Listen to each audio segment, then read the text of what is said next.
Eu não vou sucumbir. Eu não vou sucumbir. Obrigado. Eu faço questão de agradecer, porque para mim é um privilégio estar com todos vocês aqui, não só com as pessoas que primeiro tornaram isso possível, né? A começar então pelo Renato e pela Florência, lá de 2012, 2013, mas também todos os colegas que eu fui conhecendo, que eu tive o prazer de conhecer nessa trajetória toda da minha relação tão profícua com a antropologia. E eu preparei uma aula, né, basicamente, que tem um complemento, que é a segunda aula que eu vou dar lá em novembro. Assim, do ponto de vista da estrutura e do método, né, ficou um pouco parecido com o que o Edu fez, em que as aulas se interpenetraram, né. Depois que eu fui reconstituir as exposições do Edu na minha cabeça, eu não tive como separar as duas aulas, então elas viraram, de fato, uma aula só, né. E, inevitavelmente, pelos dois temas das minhas aulas, elas também vão se interpenetrar. Então, vocês vão ver que o que eu vou falar hoje tem muito a ver com a questão da extinção, do ponto de vista, não da entrada no assunto do tema, mas conceitual. E quando a gente for lá para a aula da extinção, eu acho que alguns fios que vão ficar soltos, do ponto de vista da reconstituição do pensamento biológico, hoje, eles vão se fechar lá em novembro. Então, são aulas complementares, tá? Eu acho que o melhor jeito que tem, a minha ortodoxia é uma ortodoxia do comentário de texto e da leitura, né? Então, eu preparei uma exposição, e à medida que eu for citando os textos mais longos, eu chamo aí na ficha de citações para vocês acompanharem, tá bom? Então, qual foi a minha ideia nessa aula sobre as populações, né?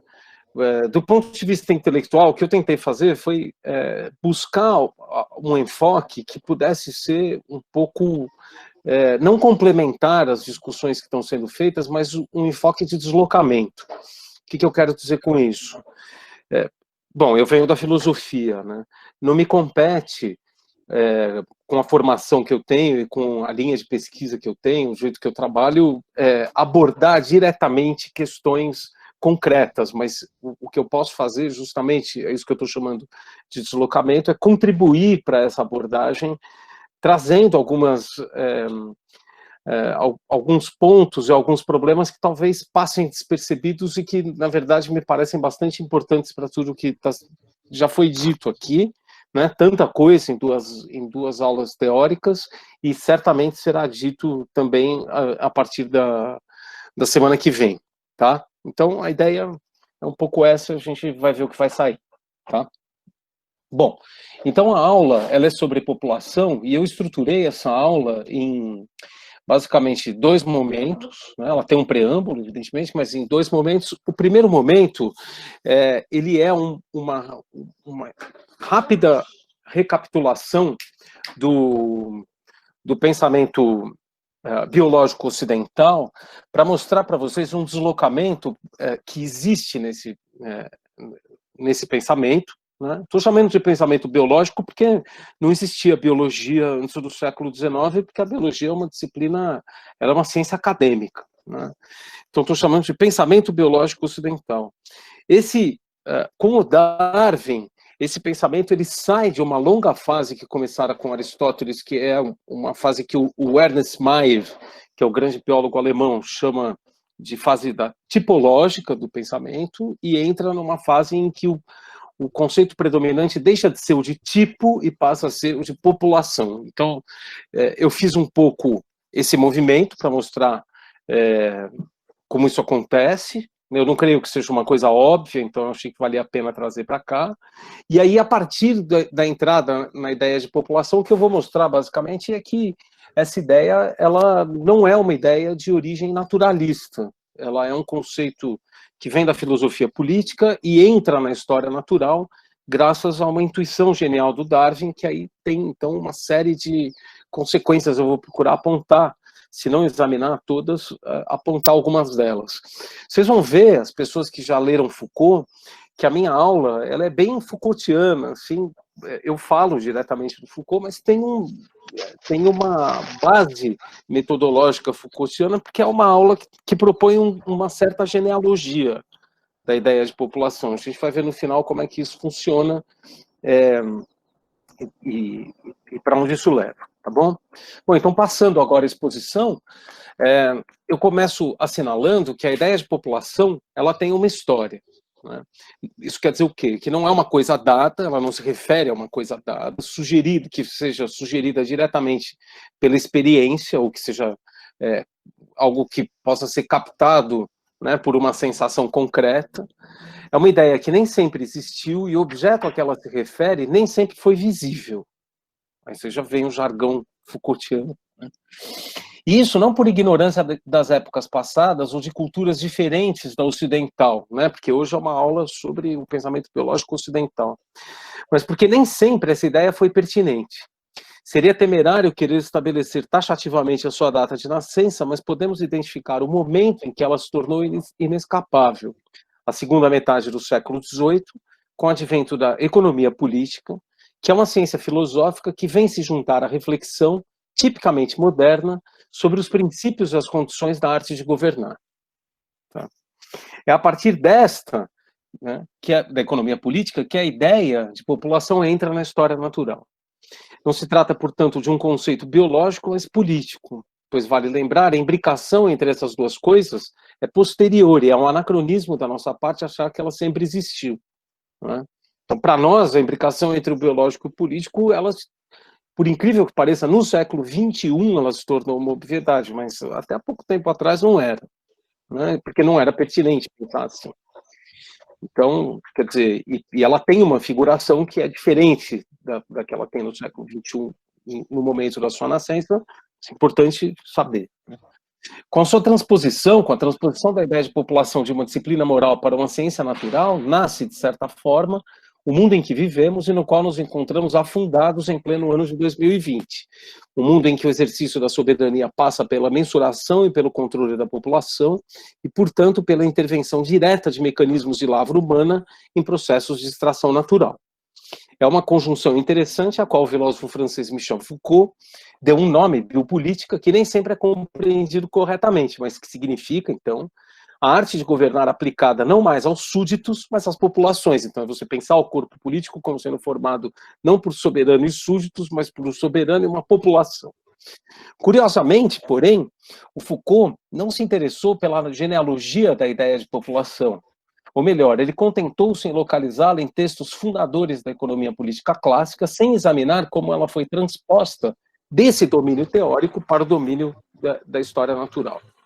É o que eu irei mostrar hoje, tendo como pano de fundo, então, a introdução ao curso sobre biopolítica, ministrado pelo Foucault no Collège de France, no biênio de 78 e 79. Então, vejam, eu dei uma bibliografia para a aula de hoje, mas é claro que quando eu vou escrever a aula, sai diferente do que está na bibliografia, mas a ideia da bibliografia é para ler depois da aula. Então, não se quietem se eu não mencionar os textos que estão lá na bibliografia diretamente. Tá? Mesmo as passagens do Darwin que eu vou trabalhar não são bem as que eu recomendei, mas a ideia é essa mesmo, né? A gente cruzar as coisas.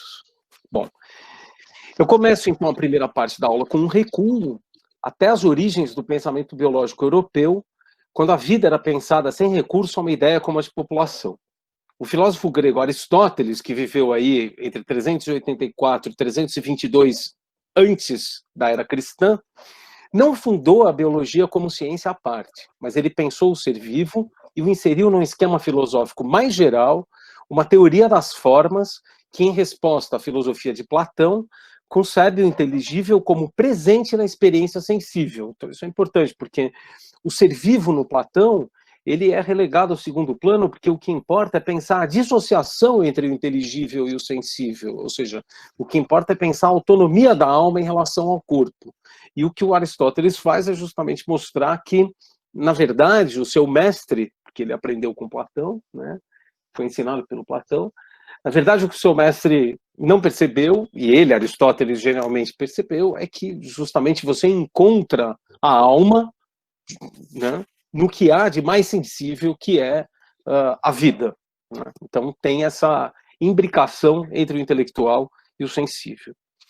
Então, naturalista amador, o Aristóteles se interessou sobretudo pelo animal, embora tenha nos deixado também uma teoria da forma vegetal. E os discípulos do Aristóteles, principalmente o Teofrasto, desenvolveram, então, né, a história natural no sentido de uma compreensão comparada e taxonômica do reino vegetal. Pois bem, essa entidade, o animal, entre aspas, né, é estudada por Aristóteles numa série de tratados com destaque para a história dos animais, que tem em português, né, na edição da editora Martins Fontes. Para ver a força de sua concepção, não é preciso ir além do parágrafo 1, que é a abertura do livro. Então, essa é a primeira citação da minha ficha de citações. Número 1, né? Aí. O Aristóteles abre a história dos animais dizendo assim, olha que coisa interessante. Dentre as diversas partes dos animais, umas são simples, as que se dividem em partes homogêneas, a carne em carne, por exemplo. Outras são compostas, as que se dividem em partes não homogêneas. É o caso da mão, que não se reparte em mãos, e do rosto, que não se reparte em rostos. Dentre estas últimas, algumas não apenas podem se designar por partes, mas mesmo por membros. Trata-se daquelas que, no seu todo, comportam em si outras partes diferentes, como a cabeça, a perna, a mão, o conjunto do braço e o tronco. Todas essas são partes que formam um todo, mas que, por outro lado, englobam diversas outras partes. Todas as partes não homogêneas se compõem de outras homogêneas. Veja-se a mão, que é formada de carne, tendões e ossos. Bom, então, essa citação, ela tem não só os princípios da biologia aristotélica, né, os princípios teóricos da biologia aristotélica, como também dá uma ideia para vocês do método de pensar do Aristóteles, né, que é completamente diferente do nosso. Ele raciocina de outro jeito, ele busca coisas que não são coisas que a gente está buscando, e ele se exprime de uma maneira completamente alheia à nossa maneira, ao nosso estilo de expressão. Dito isso, eu comento o seguinte: o homogêneo e o heterogêneo, a parte e o membro, o todo. Esse jeito de falar estabelece um esquema de apreensão do ser vivo que perpassa toda a história natural e chega intacto à anatomia comparada, à fisiologia e, por fim, à biologia. Com o advento da teoria da seleção natural, sua validade não será tanto questionada quanto relativizada, porque, então, como será necessário pensar a sucessão das formas, a ideia mesma de organismo como totalidade funcional integrada se torna contingente em relação à história das modificações que incidem as formas, afetando-as, muitas vezes, em suas partes menos importantes, né? Não necessariamente a afecção do meio, como se costuma pensar, mas mais precisamente a força das circunstâncias. Nós voltaremos a esse ponto na aula sobre a extinção, né? Só um minutinho, por favor. Eu não posso dar aula se você ficar falando. Desculpem. Em Aristóteles, o esquema geral a que me refiro permite a ele produzir maravilhas. Espera só um minutinho, pessoal, eu vou ter que interromper de novo.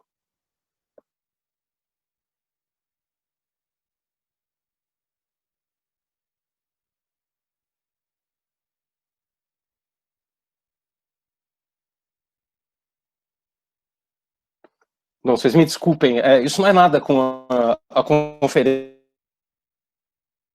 que ela deu com o bebê no colo e o cachorro ao lado. Então, né? Obrigado, filha. Exato, economia doméstica. Então, vou voltar aqui à exposição, tá? Então, retomando, né? Eu voltarei a esses pontos da afecção do meio na aula sobre extinção. Então, por hora, vamos ficar no Aristóteles. Eu diria o seguinte: o esquema geral a que eu me refiro, da forma orgânica no Aristóteles, permite ao filósofo produzir maravilhas, a começar por um sistema de classificação a partir das diferenças entre os animais, eu cito, quanto ao seu modo de vida, sua atividade, o caráter e as partes que os constituem. Então, a identificação das diferenças é fundamental para a elaboração de um sistema. Na elaboração desse sistema, Aristóteles mostra que o animal, como unidade autônoma, se relaciona com o meio e é determinado por ele. Então, tem uma passagem curta que não está na folha, de citações que eu vou mencionar aqui. O Aristóteles diz assim: quando a primavera tarda ou quando o tempo está seco e o calor provoca estragos, a nova geração de abelhas é menos abundante. Em tempo de seca, as abelhas produzem mais mel, em tempo de chuva, ocupam-se mais das crias. Daí a coincidência entre a abundância de azeitonas e de enxames. Fim de citação. Essa determinação da forma pelo meio não incide na estrutura do animal, apenas condiciona os efeitos que ela produz, podendo afetar os hábitos da espécie, o tamanho, as proporções entre as partes, etc. Por fim, os animais se influenciam uns aos outros. O Aristóteles diz assim, né? As picadas de serpentes variam muito conforme o habitat. Então ele vai comentar, né? Continua. Mas a picada de qualquer espécie venenosa torna-se mais perigosa se ela tiver devorado outro animal também venenoso, caso de uma víbora que tenha devorado um escorpião. Então aí é uma absorção da potencialidade letal, né, por meio da fisiologia da digestão. Contra a grande maioria das picadas, a saliva humana tem poderes de antídoto. Existe ainda uma serpente pequena, diz o Aristóteles, que há quem chame de sagrada, que as serpentes de maiores dimensões procuram evitar. Ela tem de comprimento máximo 40 centímetros e um aspecto peludo. Aí ele arremata assim: seja qual for o animal que ela pica, a zona em volta da picada apodrece. Existe na Índia outra serpente ainda menor, única contra a qual não há antídoto. Fim de citação. Então, vocês vejam, tem um pouco uma lógica de um catálogo que entra aí, né? Porque aí você vai perfilando as diferenças em série, como se fosse, né? E o raciocínio, ele termina aí, sobre o veneno, e ele vai mudar para outro assunto, né? Aí, no caso, ele vai entrar na reprodução. Então, quer dizer, não tem muito... não obedece aos preceitos que um tratado de história natural do século XIX ou do século XX obedeceria. O que importa para nós é observar que, assim como o entorno afeta as formas, as relações entre espécies afetam as suas respectivas formas também. Essa passagem sobre a serpente é ilustrativa disso, porque Aristóteles concebe as relações entre os animais como relações de convivência determinadas pelo caráter de cada um deles. Existem animais agressivos como a serpente, outros mansos como a lebre, e, por fim, os que adaptam seu caráter às circunstâncias. Tais são, por exemplo, o elefante, o cão, o cavalo e o homem. Portanto, as relações entre as espécies são decididas por uma etologia estática, que corresponde a uma determinação natural e necessária do modo como a espécie se comporta. Então, cada espécie tem o seu caráter definido. A gente pode até dizer que a espécie ela não é tanto fixa do ponto de vista da forma, porque, como a gente viu, tem algumas modificações incidentes, né? Embora a estrutura anatômica e fisiológica permaneça invariável, mas aí também é difícil decidir o limite entre uma espécie e outra, mas aí o caráter da espécie separa uma da outra, né? É que tudo na natureza, sem exclusão da espécie humana, tem para Aristóteles uma finalidade.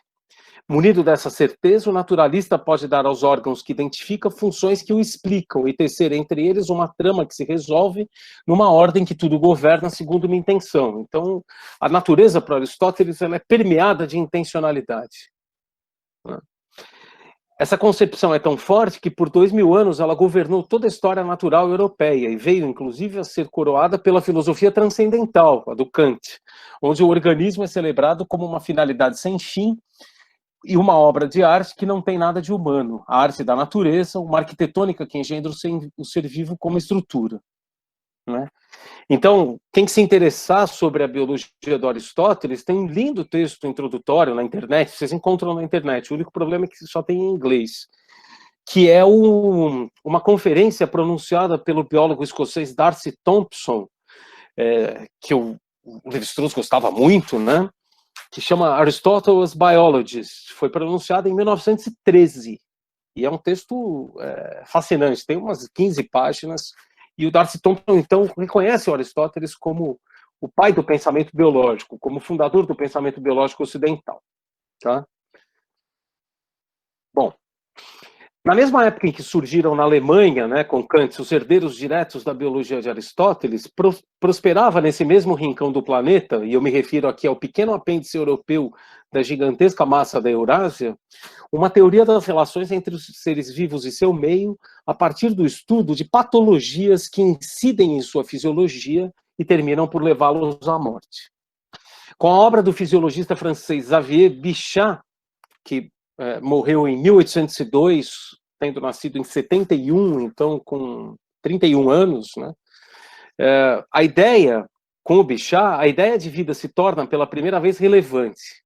Então, o Bichat ele trabalhou nos hospitais parisienses durante a Revolução, examinando centenas de cadáveres, inclusive os de mortos na guilhotina, né, com o intuito de identificar o princípio vital que reside nos seres orgânicos. Então,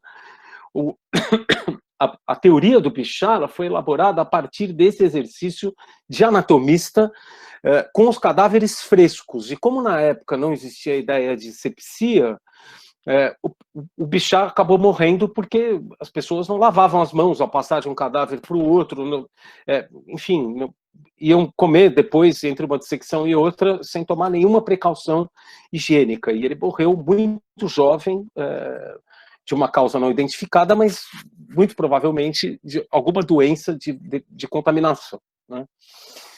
Paradoxalmente, talvez, a ideia de vida como princípio, função ou efeito da economia animal se torna relevante no momento em que a fisiologia tenta compreender a morte. Então, isso aqui é legal, a gente prestar atenção agora. São dois conceitos limite, vida e morte, né? Nomes de eventos que todos os seres vivos conhecem ou experimentam, mas não apreendem diretamente. Todos vivemos e todos morremos, mas não sabemos o que é isso de viver e morrer, a não ser pelo trabalho da figuração simbólica, pela exposição indireta e oblíqua, mediante signos de experiências fugidias. Então, a vida e a morte, elas como que se definem uma pela outra na fisiologia clássica, e, quer dizer, você não entende o que uma é sem entender o que a outra é, mas são definições recíprocas e complementares. Quer dizer, elas não são definições referenciais. As ideias de vida e morte, elas são signos de conteúdos que escapam à nossa percepção, certo? Ciente disso, o Bichat propôs que a vida e a morte se deixariam compreender melhor numa relação. Para figurar essa relação, ele recorreu ao sistema simbólico com o qual os franceses e as francesas da época tinham mais familiaridade. Eu refiro-me à geometria, cujo ensino à Revolução tornara compulsório e universal em 1793. Então, quando o Bichat escreve, em 98, 99, as pessoas estão já repletas de, se vocês me permitem o galicismo, repletas de geometria, né? Então, o Bichat distingue a morte entre adventícia e morte inerente. A morte inerente é o resultado de um processo que se desenrola silenciosamente nos corpos vivos e debilita suas estruturas vitais lentamente. Quem sofre essa morte tem uma vida longa, é a que nos colhe na velhice. Na medida em que a forma viva é consumida por dentro, a causa do óbito é dita natural. Mas quando a doença vem de fora e é devida a intempéries do clima, a agressão de outros seres vivos e outras causas, a causa da morte é dita artificial, pois é extrínseca em relação à forma orgânica, que se vê ameaçada por coisas que lhe são alheias ou estrangeiras. Em ambos os casos, a vida desaparece silenciosamente. A degeneração do organismo não faz alarde e muitas vezes se dá em meio à aparência de um perfeito estado de saúde ou de vitalidade. Esses processos tampouco são visíveis. Desenrolam-se temporalmente num espaço encerrado em si mesmo, que se furta à observação. Quando muito, o médico tem sintomas a partir dos quais consegue elaborar uma história lacunar, hipotética e conjectural da doença.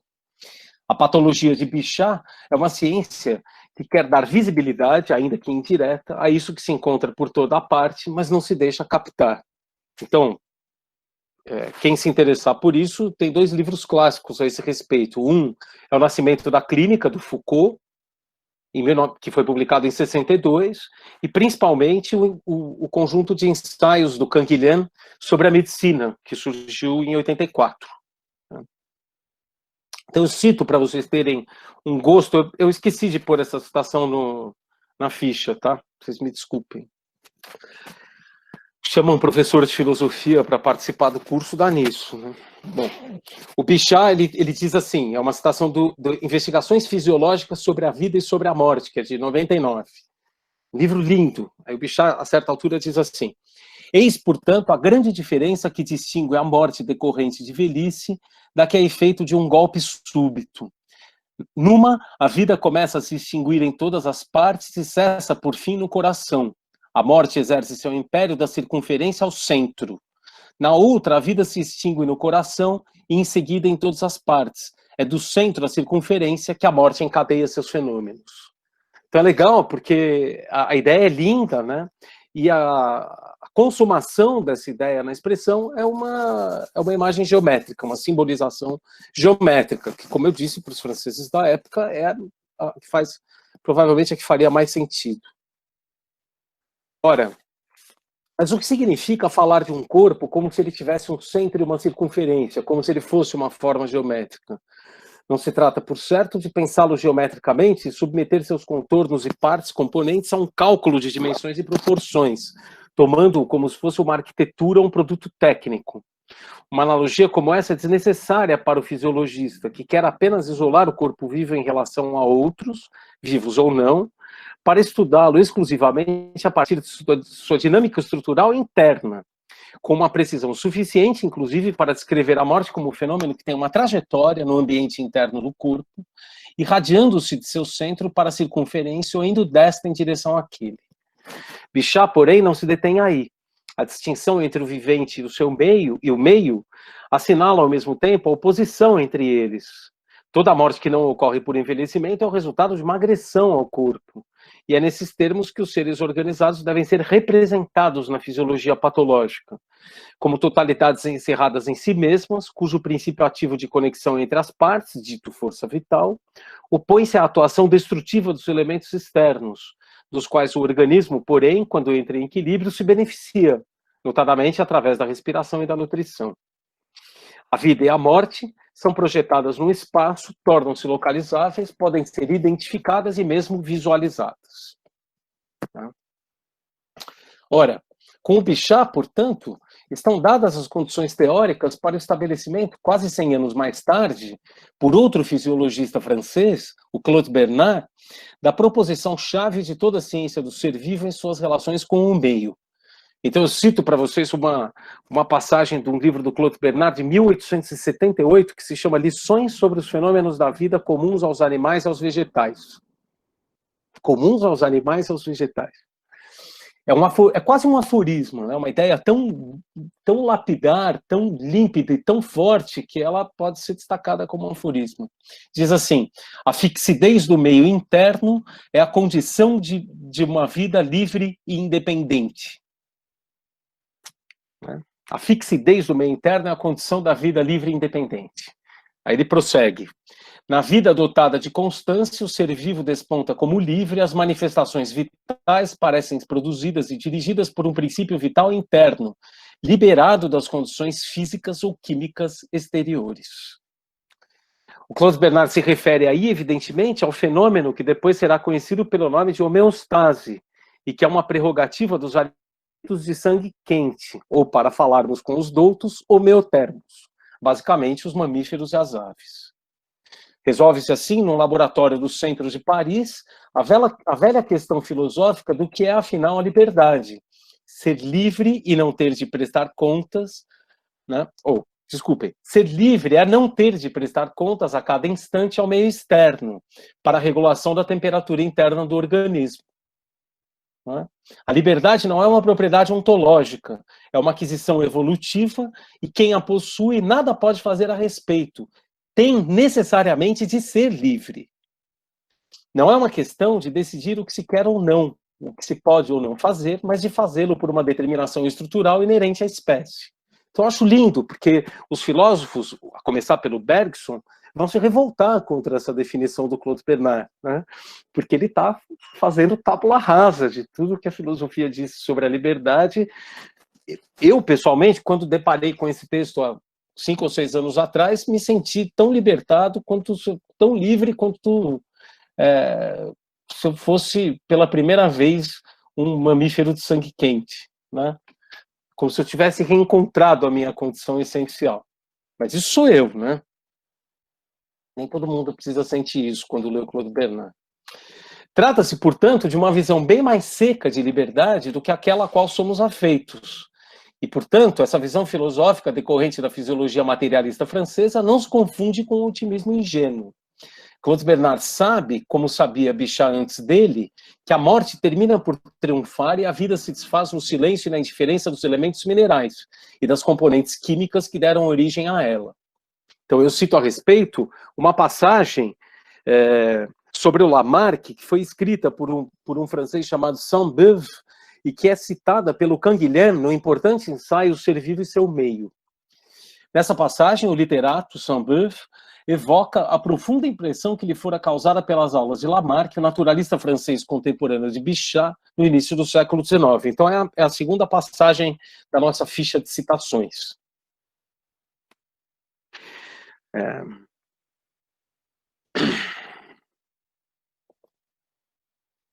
Vou até me... Diz assim: Lamarck tinha uma concepção das coisas desconcertantemente simples, nua e triste. Construía o mundo com um mínimo de elementos, um mínimo de crises e a duração mais longa possível. Uma paciência cega, tal era, para ele, o gênio do universo. Quanto ao orgânico, uma vez admitido o misterioso poder da vida, tão ínfimo e tão elementar quanto possível, Lamarck supunha que se desenvolveria por si mesmo, confeccionando organismos aos poucos e com o tempo. Uma necessidade silenciosa, única constante dos diversos meios, engendraria a longo prazo os órgãos, em contraposição ao poder também constante de sua destruição pela natureza. Pois o senhor Lamarck opunha a vida à natureza. A natureza, a seus olhos, era feita de pedra e cinzas, de granito e lápide, de morte. Do granito, da lápide e de morte. A vida despontava aí como um mero acidente, estranho e singularmente industrioso, uma luta prolongada, com maior ou menor êxito, com algum equilíbrio aqui e ali, mas sempre em vão. A imobilidade fria reina por fim, como reinara de início. Então essa passagem é fantástica, porque ela exprime o que eu vou chamar aqui de vitalismo trágico, uma concepção da vida como resistência parcial e temporária a uma força física de destruição que a suplanta e a destrói e torna a engendrá-la novamente. Então, quer dizer, essa luta da vida contra aquilo que a engendrou e que se opõe a ela, né, uma vez ela tenha sido engendrada. Pois no sistema de Lamarck não há diferença entre o vivo e o morto, o orgânico e o inorgânico. Tudo faz parte de uma mesma natureza, regida por uma necessidade férrea, que admite, porventura, eventos circunstanciais, dentre os quais a vida talvez seja, ao menos para os que dela compartilham, o mais precioso. Então, é interessante porque na física do Lamarck, porque a biologia do Lamarck ela é parte de uma física, não tem diferença entre o orgânico e o inorgânico, não é? É a partir do inorgânico que o orgânico surge como forma, mas quimicamente os elementos são os mesmos, mas uma vez constituída a vida orgânica, institui-se uma oposição entre o meio e o vivente. Então, essa natureza fora da vida e a vida que, isso é que é bonito, insiste em resistir ao que irá terminar por destruí-la. A patologia de Bichat, a biologia de Lamarck, sem esquecermos a fisiologia de Claude Bernard, o ser vivo aristotélico perdeu suas prerrogativas de forma sistemática e foi projetado no quadro imenso e assustador de um tempo e de processos que lhe são alheios, que são os processos minerais, atmosféricos ou químicos. Mas com isso não chegamos ainda à ideia de população. Os seres vivos se contam em números e formam grupos, mas estes não respondem por unidades sistemáticas. Em termos estritamente biológicos, a ideia de espécie substitui a de população nessa teoria, ou faz às vezes, né? Substitui não, porque a população teria que estar lá. Faz às vezes da ideia de população. As relações entre os diferentes indivíduos em tempos e lugares em particular são inteiramente contingentes em vista da lei geral da sua formação, geração, prosperidade, multiplicação e morte. A natureza é um processo de constante renovação que perpassa os indivíduos e é, em última instância, indiferente às circunstâncias em que eles se encontram. E, portanto, ela é indiferente às condições que possibilitam ou não a permanência da vida. Então, agora eu passo para a segunda parte da minha exposição de hoje, que é um pouquinho mais extensa, né? Então, é chegada uma altura da minha exposição, mais ou menos a metade dela, em que cabe a pergunta: e quanto à introdução da ideia de população no pensamento biológico europeu, em que momento ela acontece e por quais razões? A resposta não poderia ser mais simples e direta. A ideia de população se torna pertinente para a história natural com a publicação em 1859 da Origem das Espécies, do inglês Charles Darwin, na qual ela é parte, a ideia de população, de uma teoria geral da forma e da história dos seres vivos. Essa teoria tem um nome, chama-se seleção natural. O evento é anunciado por Darwin logo na introdução do livro. Então, agora é a terceira citação da nossa filha. Eu cito, Darwin diz assim, na introdução da Origem das Espécies, né? O capítulo 3º é dedicado à luta pela existência entre os seres orgânicos ao redor do mundo, consequente ao seu elevado poder de multiplicação em razão geométrica. É a doutrina de Malthus aplicada à totalidade dos reinos animal e vegetal. Como nascem muito mais indivíduos de cada espécie do que os que poderiam sobreviver, e como, por conseguinte, há uma constante e recorrente luta pela existência, segue-se que qualquer ser, desde que varie em benefício próprio, o mínimo que seja, terá, dadas as condições de vida complexas e não raro também variáveis, mais chance de sobreviver e, assim, de ser selecionado naturalmente. Graças ao poderoso princípio de hereditariedade, qualquer variedade selecionada tenderá a propagar a nova forma modificada. Fim de citação. Então, isso também dá uma bela ideia do estilo do Darwin, né? Que é um estilo muito... ele tem uma mistura, né? Ele tem uma maneira um pouco convoluta de exprimir as ideias e, ao mesmo tempo, ele é muito direto em relação ao que ele quer dizer, né? Então, se vocês leram aí na tradução, eu tentei manter isso, às vezes, até em prejuízo da língua portuguesa, mas ele vai tentando ligar uma coisa na outra, e quando você chega no final da sentença, você não lembra exatamente de tudo que ele disse, mas você entende o que ele quer dizer, né? Então eu diria até para vocês que tem uma certa fúria latente no estilo do Darwin, né? Que é totalmente diferente do brilho analítico dos franceses, tanto do Bichat quanto do Claude Bernard, que são escritores exemplares, né? Ou do modo de pensar totalmente extrínseco ao nosso, que é o do Aristóteles. Então, são estilos diferentes de fazer história natural que engendram problemas diferentes e solucionam esses problemas de uma maneira que os outros estilos não poderiam dar conta, né? Eles não, embora a gente esteja, portanto, falando de um pensamento biológico ocidental, eu gostaria de chamar a atenção para vocês, né, isso a gente não pode perder de vista, as fissuras que tem nesse pensamento, e, portanto, ele não forma um bloco, né? Você tem essa designação até por uma conveniência, como eu disse, é uma designação geográfica, né? Está lá naquela partezinha da Eurásia que é a Europa, é numa pontinha dela. Mas, fora isso, tem tantas descontinuidades quanto prolongamentos, eu ousaria dizer. Então, voltando ao texto do Darwin, nós reencontramos aí, nessa passagem, as condições de vida que determinam a sobrevivência ou a morte dos organismos. Elas são descritas a partir de um modelo de desequilíbrio. Os seres vivos se multiplicam desmesuradamente, num ritmo mais alto do que suporta a natureza, entendida aqui como fonte de uma riqueza limitada e escassa, totalmente diferente da natureza do Aristóteles, ou da natureza do Lamarck, ou do Bichat, ou do Claude Bernard. Esse desequilíbrio impõe aos organismos uma eliminação, e a ideia de adaptação surge aí como uma concepção que é quase retrospectiva, ela é um efeito, na verdade, né? Estão adaptados os que não foram eliminados, e as diferenças entre certas partes destes e as mesmas partes nos mortos decidem qual o fator de eliminação, ou, em outras palavras, o que propiciou a seleção. É simples. Aí é que está o gênio do Darwin também. Por que a teoria dele se impôs, né? Por várias razões, mas eu digo para vocês que a principal foi essa. Ela é uma teoria que tem uma parcimônia de princípios muito maior do que teorias rivais, como, por exemplo, a do Lamarck, ou do Owen, do Richard Owen, que é uma teoria excelente também, ou mesmo o Cuvier, que era o predileto do Darwin, né?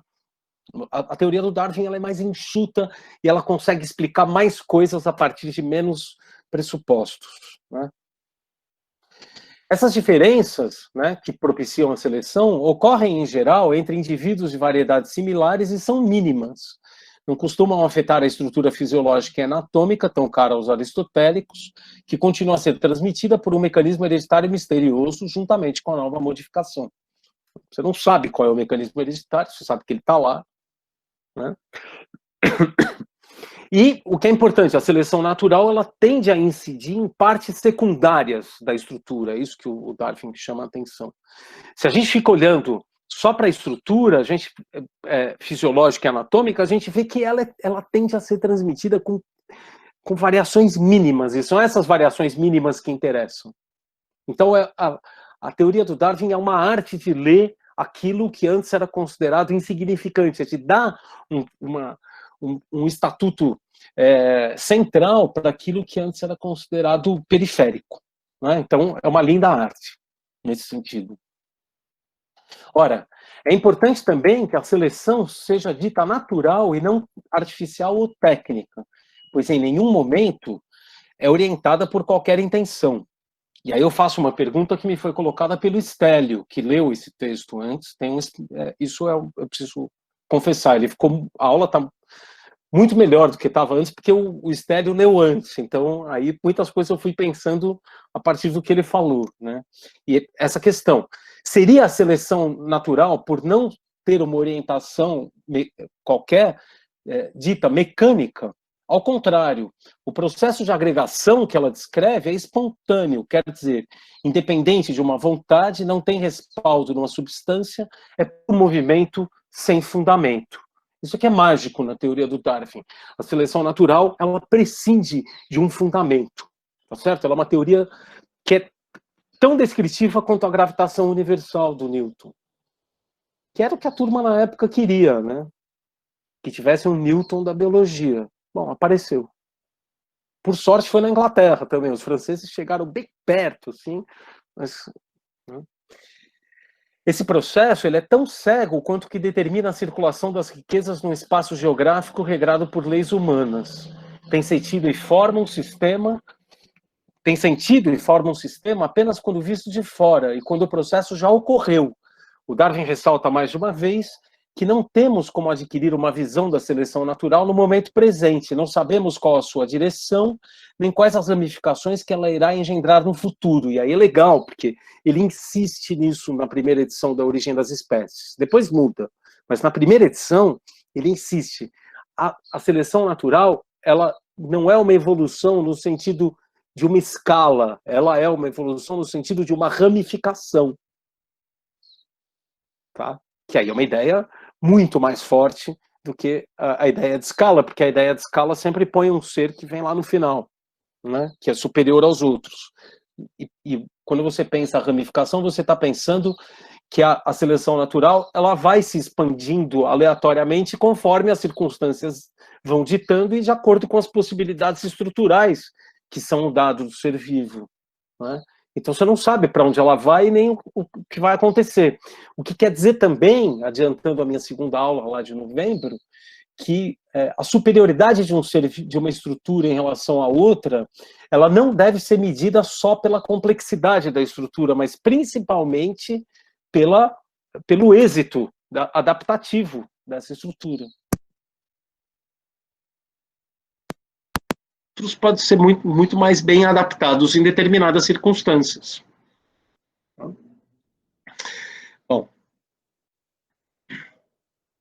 então, Com isso, vocês veem que a imagem que o Darwin utiliza para o processo é bem inglesa, né? É uma planta com troncos, ramos, galhos e folhas que vão se desenhando no espaço, nas direções sugeridas ou exigidas por múltiplas e variadas circunstâncias particulares. Isso é legal, porque os biólogos franceses, os naturalistas franceses, antes do Darwin, embora botânicos importantes, mas os grandes naturalistas franceses, eles gostam dos animais, e é uma cultura do animal, tal.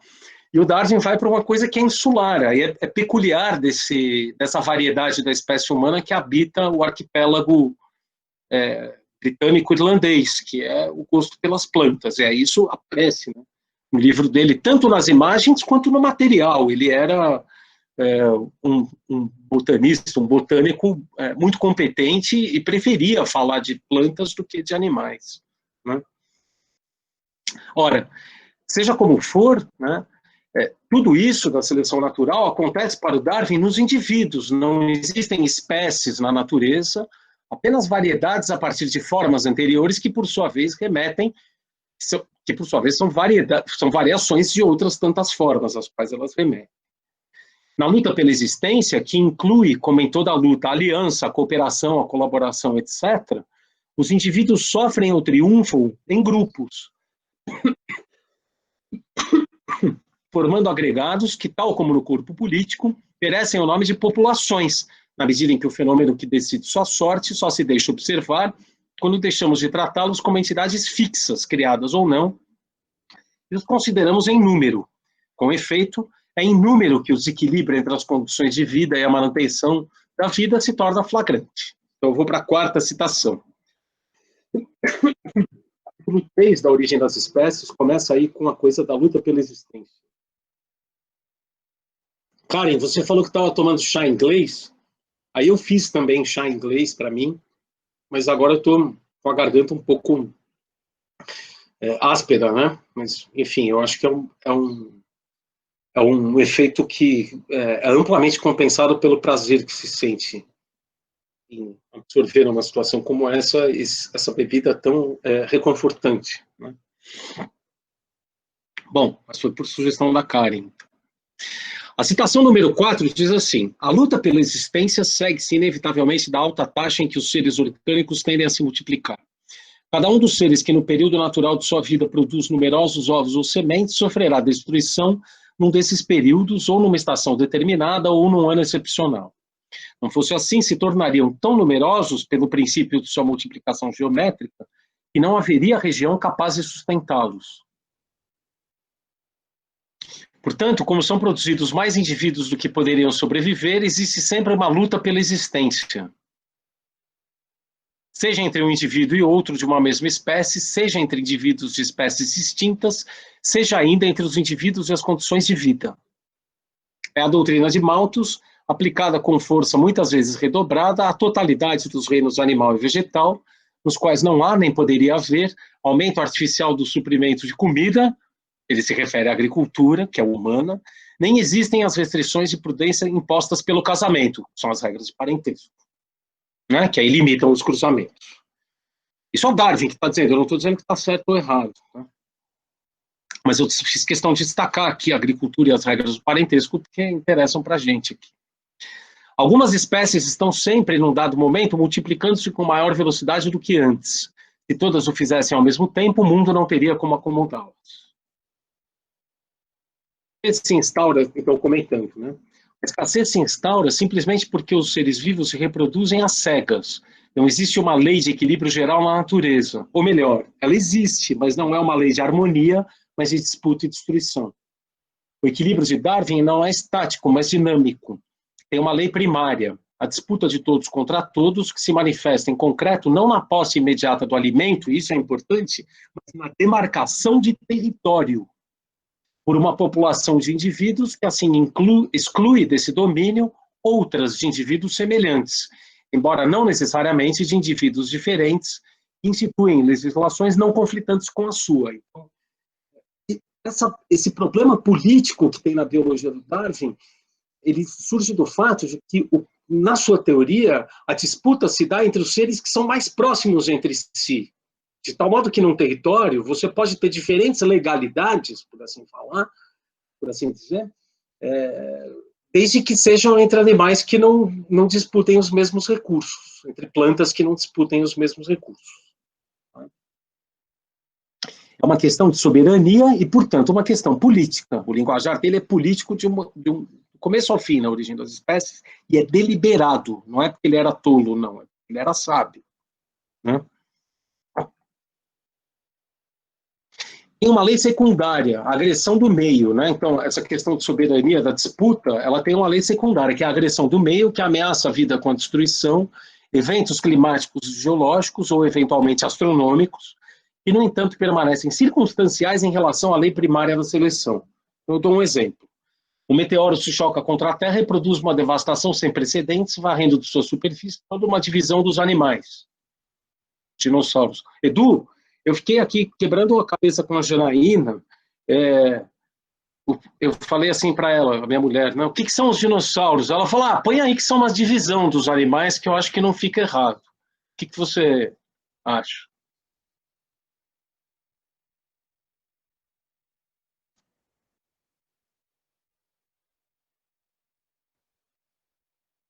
Ah, beleza, beleza. Então, divisão. Então, foi a minha mulher, Janaína Namba, que acertou, não fui eu, não. Eu ia falar, sei lá, uma classe, qualquer coisa, né? Aí ela disse, não, põe aí divisão que fica elegante. Então, o Edu aprovou. Pronto. Consultei o Edu porque é quem eu conheço. Pode ter outras pessoas que sabem isso também, né? Bom, então o meteoro se choca contra a Terra e produz a devastação, varrendo na superfície a divisão dos animais. Os dinossauros que são uma divisão dos animais. Mas essa extinção, na teoria do Darwin, é totalmente circunstancial. Porque as formas de vida não extintas seguem obedecendo à lei da seleção natural de maneira tão necessária quanto haviam feito até então, convivendo inclusive com os dinossauros, que, por seu turno, também seguiam essa mesma lei. O mesmo vale para uma eventual extinção da raça humana, por exemplo. Né? E aí o Stanley falou assim, raça humana? Aí eu pus, sim, raça humana, porque em Darwin, raça, espécie, gênero e variedade são nomes. Ele diz, são sinônimos. Qual você usa é problema seu. Né? E aí, de fato, ele usa como sinônimos. Então, o subtítulo do livro do Darwin, que virou tóxico no século XX, que é a preservação das raças favorecidas na luta pela vida, ele pode ser a preservação das espécies, das variedades, dos gêneros, e assim por diante. As classes, o que você quiser. Bom, assim como os répteis perderam a soberania nesse evento hipotético do meteoro, nosso domínio populacional humano sobre a natureza, uma vez suprimido, propiciaria a instauração de um novo domínio por outros grupos populacionais que não os hominídeos.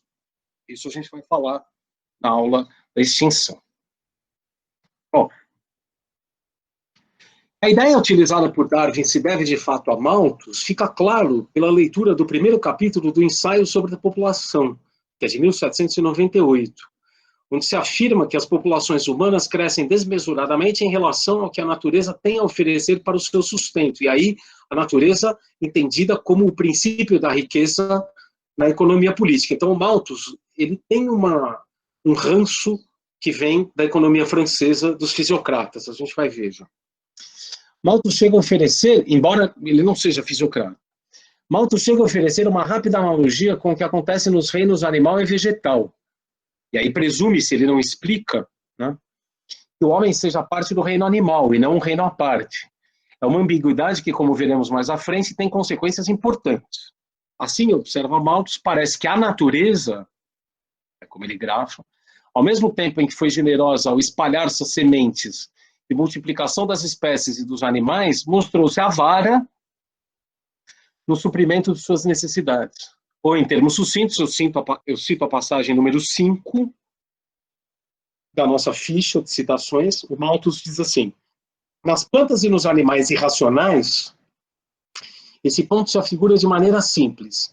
São todos impelidos por um poderoso instinto de multiplicação, ou increase, da sua espécie, e esse instinto não é interrompido por dúvidas relativas à provisão do sustento de sua prole. Portanto, onde quer que haja liberdade, liberty, o poder, power de multiplicação é exercido, e os efeitos superabundantes são depois suprimidos por falta de espaço, room e alimento.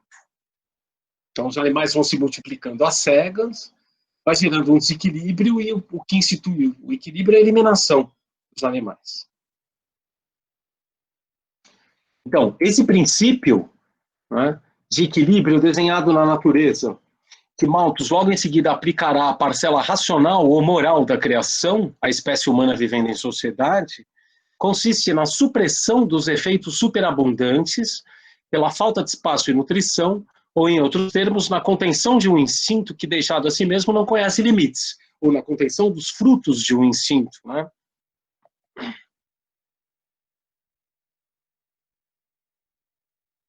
Fica claro assim que a natureza de Malthus não é racional no sentido newtoniano do termo que predomina no século XVIII, quando ele escreve. Ela não tem um desígnio, não é uma ordem pautada por uma intenção, mas antes conta com dispositivos de regulação que presume ser produzida essa regulação como que no calor da hora, né, ou no bojo mesmo do processo. Então, a escassez é um problema a ser resolvido de imediato e varia conforme as circunstâncias, não é uma variável dada de antemão que possa ser antecipada com um desígnio ou com um cálculo. Então, você não tem como prever na natureza onde é que vai dar o ponto da escassez, porque você não sabe nunca qual é a taxa de multiplicação, porque você tem as inúmeras espécies convivendo no mesmo espaço e, bom, essa taxa pode variar por fatores que são imponderáveis. Em suma, a lógica identificada por Malthus é uma solução particular, de ordem moral ou racional, resultante de uma situação problemática determinada, né? Os seres humanos calculam e maximizam, ainda em que limites mais estreitos que os admitidos pela metafísica de Bentham, que é o grande filósofo do utilitarismo, o pequeno filósofo do utilitarismo, como eu prefiro dizer. Já o restante da natureza, não. Até onde alcança a observação empírica, livre de extrapolações filosóficas, parece seguro que os seres vivos não são dispositivos utilitaristas, ou seja, eles não calculam, eles não maximizam, eles vão fazendo o que eles têm que fazer. É só o homem que comete esse erro. Tá? Na exposição de Malthus, fica em aberto o estatuto da lei do equilíbrio, ou do desequilíbrio natural que incide nas sociedades urbanas. Descritiva, por certo, atinaria ela com uma componente necessária da experiência? Seria a expressão de uma imbricação ontológica entre o mundo social e o mundo natural, validada por uma razão? Em certo sentido, é o que o Malthus parece pensar. Ora, como observou um dos seus primeiros críticos, que foi um grande ensaísta inglês chamado William Hazlitt, eu vou pôr aqui porque ele é pouco conhecido e vale a pena descobrir porque é demais.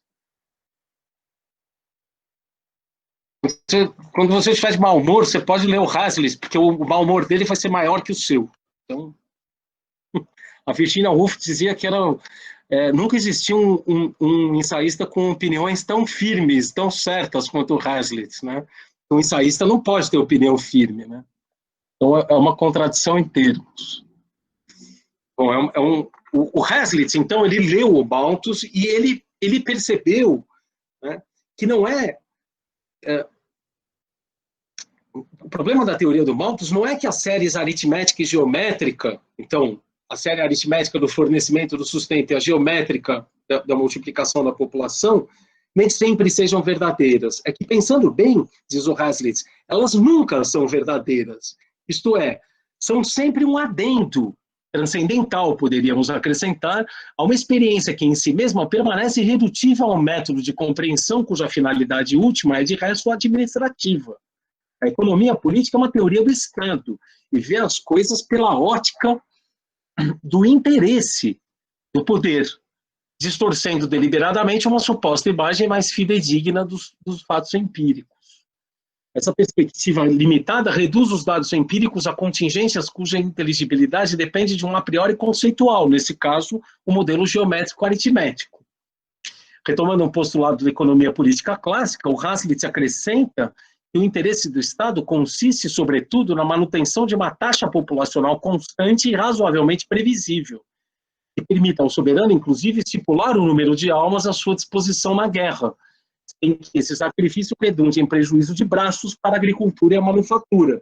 que são os dois lugares onde as pessoas vão morrer, diz o Adam Smith, ou na guerra ou no trabalho. Eis a razão de Estado por trás da economia política do desequilíbrio. Então, agora a gente tem que ver se isso é a biopolítica. O Foucault, é isso que o Foucault chama de biopolítica, é isso que o Hazlitt está dizendo. Né? Então, agora a gente tem que ver se tem uma biopolítica da natureza, que é a conclusão da minha aula. Claro que vocês já perceberam que eu acho que tem, né?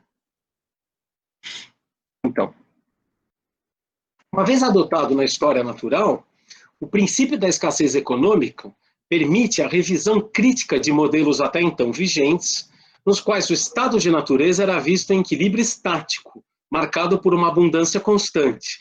Então, não é que o Darwin politizou a biologia, ele introduziu a população, mas a ideia de uma politização da biologia, ela vem, como nós vamos ver agora, de meados do século XVIII. Tá? A teoria defendida pelo já mencionado Lamarck, no capítulo 8 do livro 1 da Filosofia Zoológica. É um livrão, né? A Filosofia Zoológica é o clássico do Lamarck. Vai ser publicado em português em breve, no ano que vem, pela Unesp, mas enquanto isso, pode ser, quem souber ler em francês, recomendo. Grande livro, todo contorcido, estranho, tão estranho quanto a origem das espécies, assim, magnífico. Você lê o livro e fica meio desnorteado, com a cabeça perdida, assim, né? E aí, no capítulo 8 do livro 1 da Filosofia Zoológica, fora o título, né? Esse título sei lá, eu sou da filosofia, eu acho apaixonante, assim, acho demais esse título. No capítulo 8 chama assim, Considerações Gerais sobre os Animais. Aí você vai ler esse capítulo e fala, bom, Considerações Gerais sobre os Animais é um título muito pouco promissor, né? De um livro com um grande nome. Ouçamos Lamarck para ver quais os lineamentos da sua teoria econômica do mundo natural, e como é um texto pouco conhecido, eu cito por extenso. Então, a longa citação aí da nossa ficha de citações, número 6. O Lamarck é assim, a Terra, em sua superfície, no seio das águas, e de algum modo nos ares, é povoada por uma infinidade de animais diversos, cujas raças são tão diversificadas e numerosas que boa parte delas escapam. Querendo dizer que os animais, ele está falando dos animais no livro, né? Ele era botânico de formação, mas ele aplica a botânica aos animais. Então, ele está querendo dizer que os animais se furtam à nossa observação e ao nosso estudo e que a gente não conhece a natureza completa. Né? Ótimo. Só no século XVIII e no começo do século XIX gostava de reconhecer a nossa ignorância sobre as coisas. Depois é que veio essa mania de que a gente tem que ou a gente conhece tudo ou a gente não conhece nada. Né? Na época, as pessoas se sentiam à vontade com a ideia de que toda ciência é acompanhada de uma ignorância tão grande quanto ela, ou maior do que ela. Prossegue Lamarck. Uma única classe de animais invertebrados, como a dos insetos, por exemplo, equivale pelo número e pela diversidade dos objetos que compreende ao reino vegetal inteiro. A dos pólipos parece ser ainda mais numerosa e jamais poderemos nos vangloriar de conhecer a totalidade dos animais que fazem parte dela. Devido à extrema multiplicação de pequenas espécies, sobretudo de animais imperfeitos, a multiplicidade de indivíduos impediria a conservação das raças e o progresso adquirido no aperfeiçoamento da organização, ou, numa palavra, a ordem geral, se a natureza não adotasse precauções para restringir essa multiplicação a certos limites que se mostram intransponíveis. Os animais se alimentam uns dos outros, agora é que vem a parte boa, exceto pelos que vivem de vegetais, que, no entanto, se expõem a ser devorados pelos carnívoros ou pelos predadores, né? Carnancia, predadores. Os mais fortes e mais municiados se alimentam dos mais fracos, e as grandes espécies devoram as menores. Todavia, indivíduos de uma mesma raça raramente se alimentam uns dos outros. A guerra que eles travam é contra outras raças. Está usando aí raça como espécie.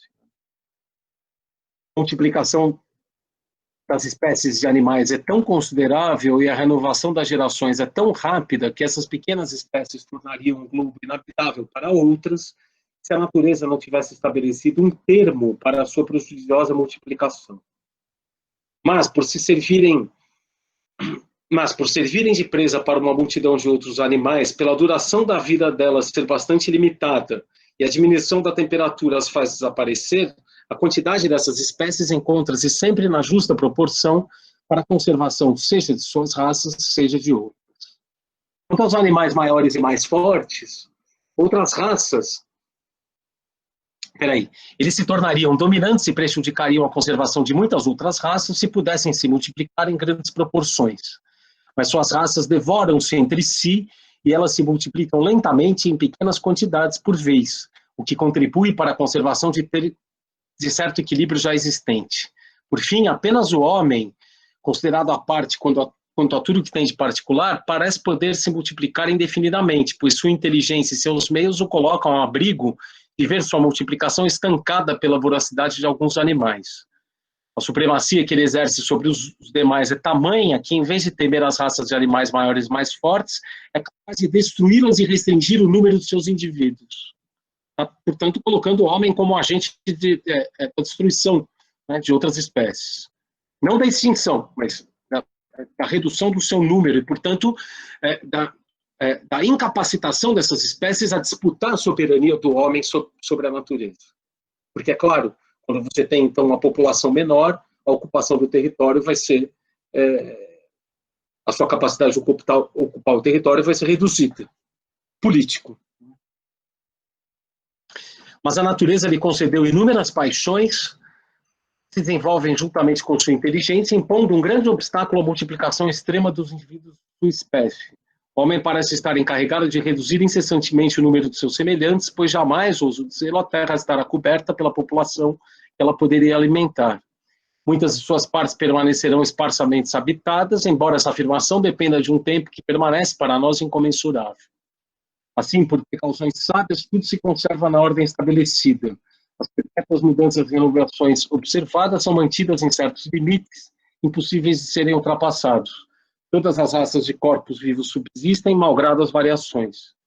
Progressos adquiridos com o aperfeiçoamento da organização não se perdem, tudo que parece estar em desordem, como as inversões e anomalias, termina por retornar à ordem geral e contribuir para ela. Sempre, por toda a parte, a vontade do autor supremo da natureza e de tudo que existe é invariavelmente executada. Né? Então, o que a gente tem aí? O homem, no masculino mesmo, né? Como um superintendente de uma ordem natural regulada por um fim e, portanto, desenhada de acordo com uma intenção. Guiado por esses instintos seguros, ele agride os seus rivais mais diretos e assegura, com a destruição de muitos indivíduos, a ordem constante da natureza e a abundância dos nutrientes necessários ao sustento dos organismos, incluindo aí uma guerra que é travada dentro da sua própria espécie. Então, quer dizer, essa agressão, essa agressividade constante do homem contra as outras espécies rivais e dos seus indivíduos contra os outros indivíduos da própria espécie garante essa manutenção do equilíbrio da natureza. Então, a destruição, né, ela é uma parte da ordem. Então, o modelo dele aí é completamente político. Ele tem, por um lado, um modelo de abundância natural, que vem da fisiocracia, e, por outro, que é a teoria econômica francesa do século XVIII, magnífica, né? Tem escritos maravilhosos, que parte do pressuposto de que a natureza ela é abundante no fornecimento de recursos, e, ao mesmo tempo, o Lamarck está pensando o modelo da teoria hobbesiana clássica, de que os homens eles agridem a si mesmos, e no Hobbes não tem isso de agredir os outros animais a ponto de conter a multiplicação das suas espécies, mas o que o Lamarck está fazendo é uma pequena extensão, né, então, desse modelo político, para mostrar, então, que a abundância da natureza ela só é abundante, na verdade, porque existe esse mecanismo da destruição recíproca das espécies, de uma guerra de todos contra todos, que é regulada por uma lei. Então, é o corpo político. Ora, vejam, o tópico da guerra do homem contra outras espécies não é estranho à história natural. Foi enunciado por Linneu, em 1738, no Sistema da Natureza, mas talvez a sua formulação mais cristalina e mais franca encontre-se em Buffon, que não se cansa de reiterá-lo sob diferentes ângulos nos muitos volumes da sua história natural. Então, esse eu vou também colocar aqui. O Buffon hoje em dia está meio oublié, meio esquecido. E aí vou fazer uma propaganda também, porque eu ajudei, eu coordenei junto com duas colegas, a Ana Carolina e a Isabel, uma coletânea do Buffon que vai sair pela Unesp ainda esse ano. E aí tem lá os textos que eu vou me referir da guerra do homem contra as outras espécies. É demais, assim, é uma coisa magnífica. Peraí, meu texto. Um bom exemplo de como Buffon trata esse tópico é o discurso sobre os animais predadores, né? Onde o homem é assimilado aos animais agressivos, ou perigosos, ou nocivos, por oposição aos animais úteis, ou aqueles que se prestam a fazer coisas para outras espécies. Sabe-se que esse perfilhamento tem como contraparte a constatação, eu cito, diz o Buffon, de que na mesma medida em que o homem se eleva acima do estado de natureza, os homens se rebaixam em relação a eles, submetidos e reduzidos à servidão ou tratados como rebeldes e dispersados pelas forças. Suas sociedades desaparecem, a sua indústria se torna estéril, as suas débeis artes são suprimidas. Vale dizer, a cultura humana nada mais é que o resultado do triunfo implacável do homem em relação aos outros seres vivos, e a sua civilização é o resultado de uma guerra de destruição completa, cujo resultado direto é a pulverização das sociedades de animais em indivíduos esparsos, que, como diz o Buffon, apenas tentam sobreviver, e perdem toda a sua capacidade de aprimoramento ou perfectibilidade natural. Como diz o Buffon, se, como é de esperar, a espécie humana continue, com o passar do tempo, a ocupar, como tem feito, a superfície da Terra, em poucos anos, a história de nossos castores poderá ser considerada uma fábula. O que o Buffon está dizendo aqui, a história natural dos animais selvagens, é justamente o seguinte, que se o homem continuar a ocupar, como ele vem fazendo, já na segunda metade do século XVIII, a superfície da Terra, os animais que foram derrotados por ele na sua guerra de ascensão do estado de natureza para a cultura, irão desaparecer. Certo? Porque o homem vai extinguir os animais rivais dele. E ele não está dizendo isso porque ele tem, por exemplo, porque ele tenha uma paleontologia como o Cuvier tem, porque o Cuvier inventou uma paleontologia.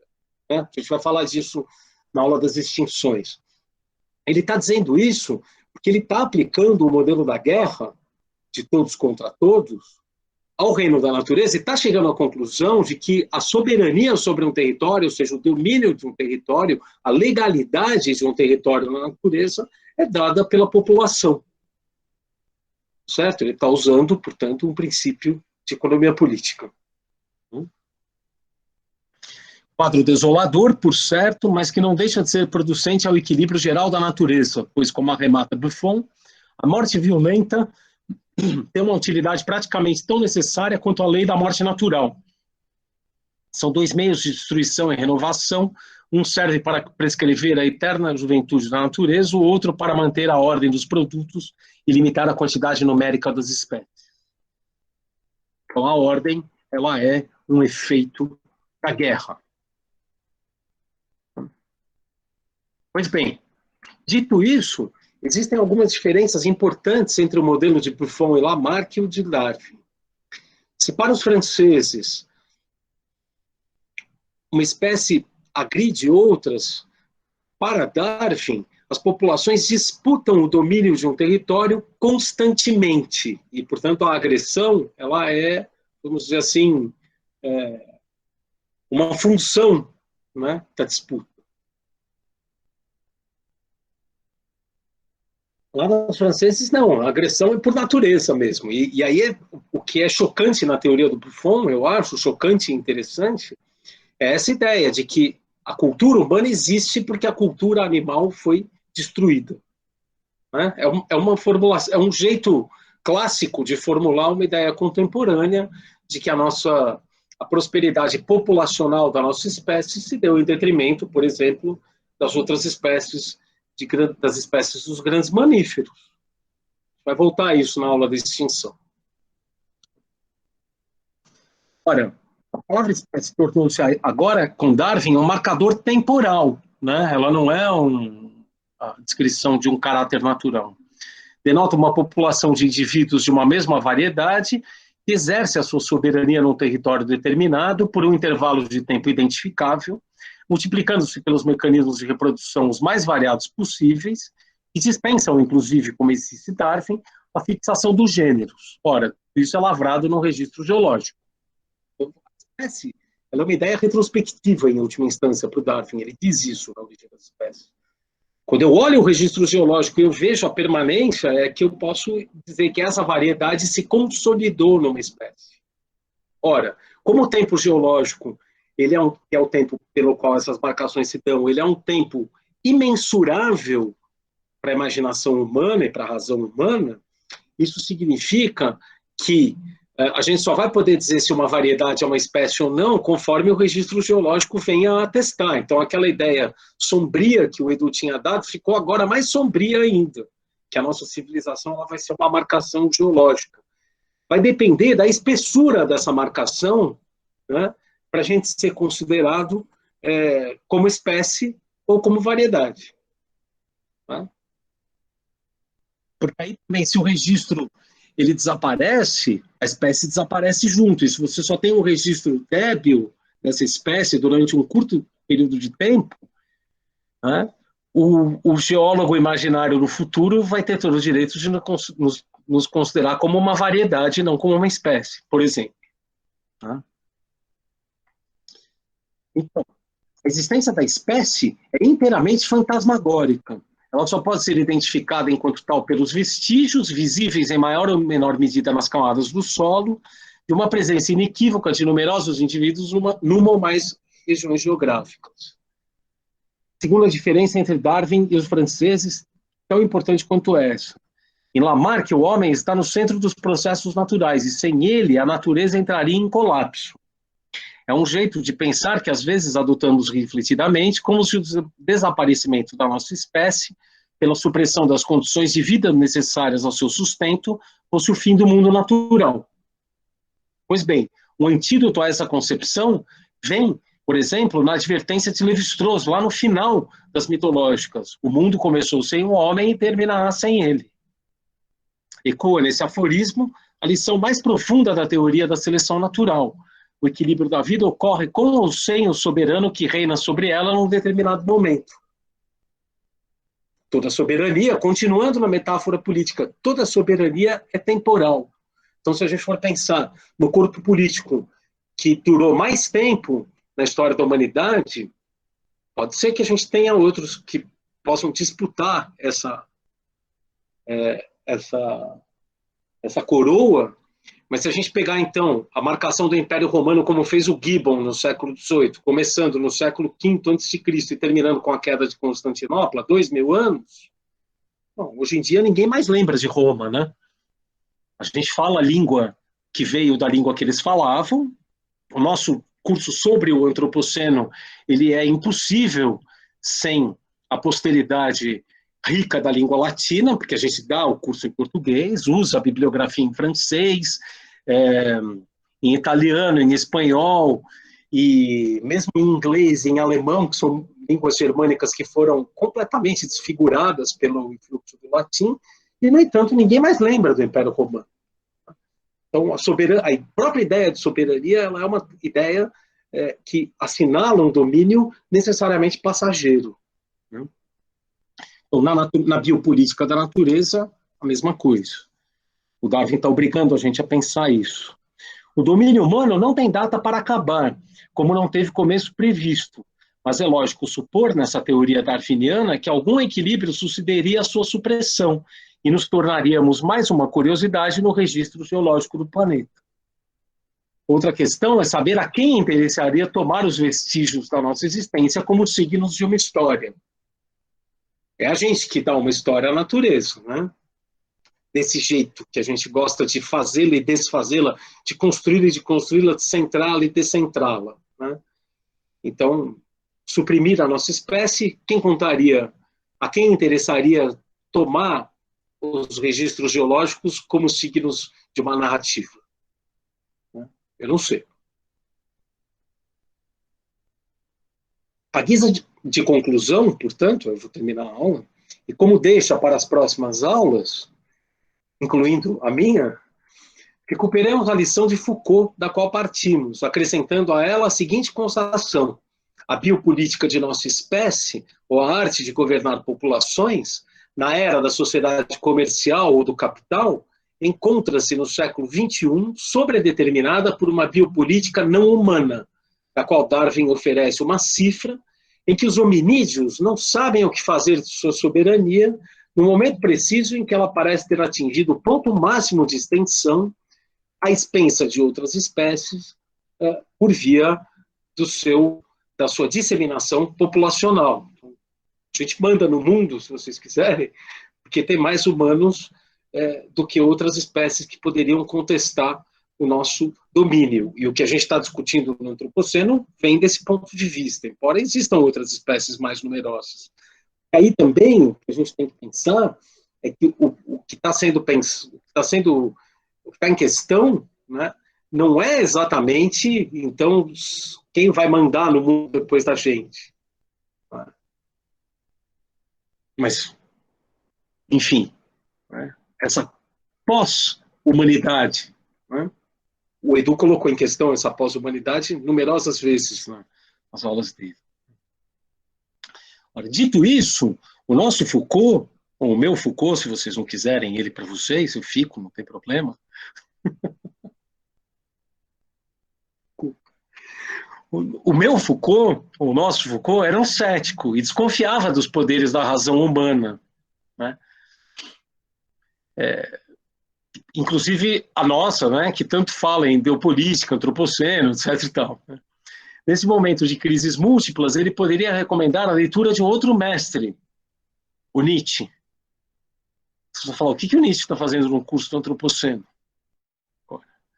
Encontrou na história natural nada menos que a narrativa do triunfo ambíguo dos valores humanos sobre os de seus rivais. O Nietzsche diz, nossa espécie ela escreve a história da natureza porque ela venceu as outras. Quanto mais cedo a gente reconhecer isso, melhor. Reconhecer, portanto, de maneira lúcida que nós, animais humanos, aí está depois assim, nós quem? Aí a minha resposta, animais humanos, não importa de qual extração ou variedade. Tá? Porque aí é um discurso que está se articulando teologicamente. Né? E que é um discurso tão relativo, tão onipotente quanto qualquer outro. Então, conhecer de maneira lúcida que nós, animais humanos, não importa de qual extração ou variedade, somos movidos pela ânsia de prosperidade e dominação, e que esse anseio se manifesta como uma metafísica, de não importa qual gênero, na linguagem, entretendo-nos com a ilusão de que os signos recobririam uma densidade, um para-além deles que se furta ao nosso alcance, desconfiar em suma das virtudes das palavras, talvez seja uma boa maneira de começarmos a pensar em como, se é que é possível, virar um jogo que para muitos de nós perdeu a graça. É um embate que se desenha à nossa frente, em que os valores de uma parte da espécie tentarão se impor àqueles de outra. Tá? Então, essa é a minha exposição. Né? Como vocês veem, ela é uma exposição certamente decepcionante do ponto de vista de uma análise pormenorizada do uso da ideia de população na biologia em geral, mas isso é de propósito. O que eu tentei fazer foi explorar as minhas melhores habilidades, né? Cada um tem que jogar na posição que sabe jogar bem. Quando um técnico diz assim, você pode ser, você está jogando na zaga, você dá um bom volante, é o técnico que tem que dizer, né? Então, tentei explorar nessa posição, né, que eu acho que é até uma posição de volante, esse problema conceitual, que é o enrosco que tem na constituição desse discurso sobre o antropoceno. Né? Eu não quis, quando eu expliquei pela primeira vez a ideia dessa aula, e da aula da extinção para Karen, faz quase um ano, em dezembro, no longínquo dezembro de 2019, ela falou assim, não, mas isso, se você falar desse jeito, é contra a ideia do curso. Eu falei, não, não é contra a ideia do curso. É justamente uma contribuição para a gente ver o que dá para ser pensado a partir da ideia do curso. Né? Tá certo? E aí, é claro, eu acho que um dos papéis da filosofia é não oferecer soluções para as coisas, é não apontar para saídas para as coisas, mas recuar diante da possibilidade dessas soluções e dessas saídas, para a gente justamente poder até tomar um fôlego maior, né? E aí, quando as pessoas, que no meu entender não são os filósofos, forem mostrar a saída, né, eu pelo menos não gosto de filósofo que mostra a saída, por isso que eu usei tanto o Foucault, né, que está sempre levando para impasse. Nietzsche, então, aí é pior ainda. Só impasse, só impasse, só impasse. Esses são os bons. Então, quando alguém que não for o filósofo for mostrar a saída, ou quando a gente encontrar com a saída meio por acaso, que é o que eu acho que vai acontecer, a gente vai encontrar uma saída que vai ser, a gente vai um pouco tropeçar nela, a gente tem um fôlego para poder aproveitar, né, essa oportunidade e explorar, então, essas potencialidades que começam a se abrir, que certamente, então, vão se mostrar mais plenas. Tá certo?